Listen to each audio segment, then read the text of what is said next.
Hey everybody, my name's Will and I'll be doing a review on the YouTuber Graham Stephan. Stick around.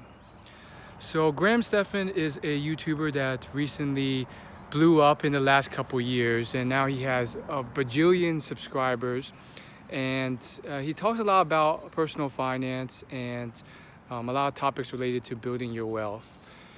I would say for the most part, I really like what he does. Most of the stuff he puts out is right on point and it just makes a lot of sense.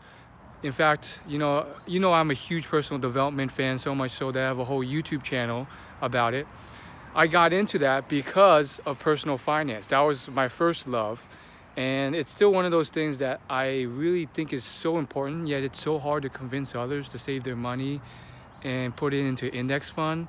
I guess it's just like I've tried, but it's just so difficult. And it's fantastic that he has found a way, because he clearly understands YouTube and social media, to spread that message to people and show them how important it is and show them how much money that they're missing out on. It's still, I think, an underrated field that, at least the young people I know of have a very hard time getting their head into, and they still I don't think they really understand the importance of a 401k or what those expense ratios mean. Graham has done a great job in terms of teaching his stuff, and he's very factual and meticulous when he does his research. I saw his video on Jake Paul's new financial freedom membership course, and he did his research. He really did. He put on his detective hat, and he really gives very informative stuff.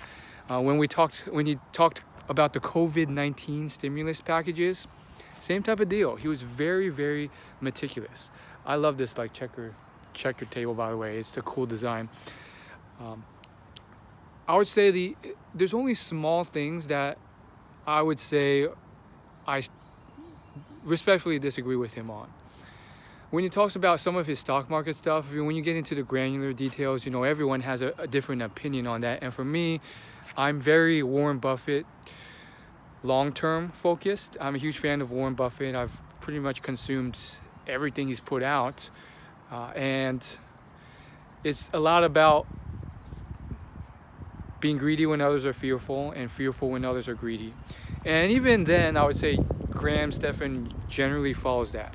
The one thing that I think we differ on is I really think it's important to emphasize that you don't have to do it in the exact style or flavor that Graham does it.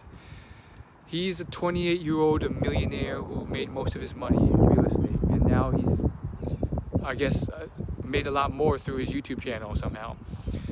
But I don't think that, his specific mixture of skill sets is what you have to do. And I think he emphasizes real estate a lot. And I think becoming a millionaire can be done in many different ways. And real estate is not going to be it for everyone, nor is becoming an entrepreneur. Those are the two things that are constantly emphasized. And the truth of it is that most people aren't built out to do that. They'd rather be employees, and they enjoy being employees.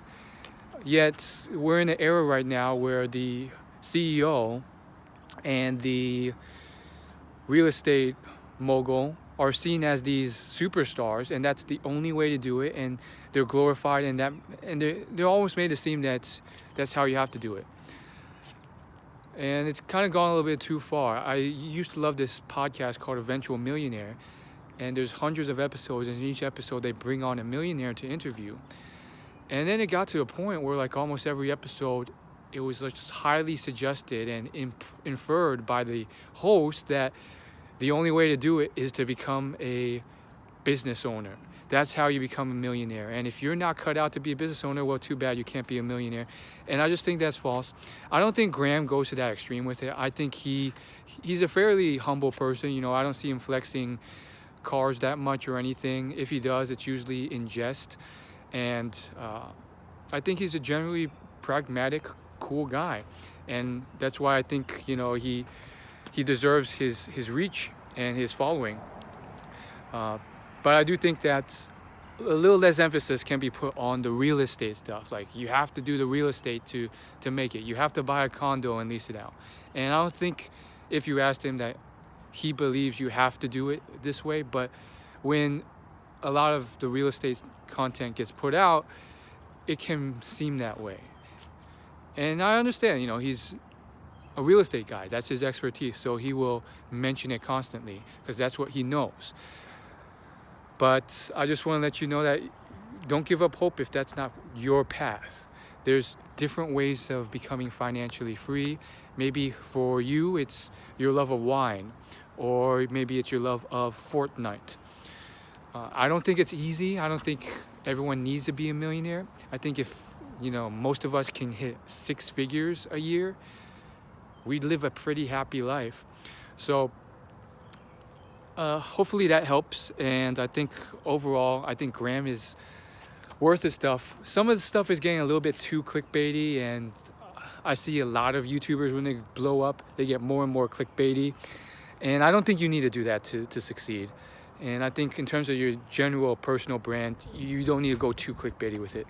So that's what I would tell Graham. And I think he's worth following, and he's usually pretty pragmatic. Some of his stuff can be a little sensational, but overall, so much better than most of the other content you see put out there. So check him out, and don't get overwhelmed by all his videos.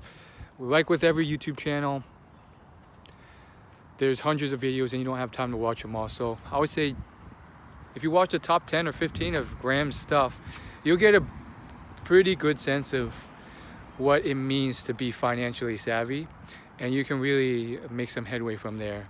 So hopefully that helps, and that's my review of Graham.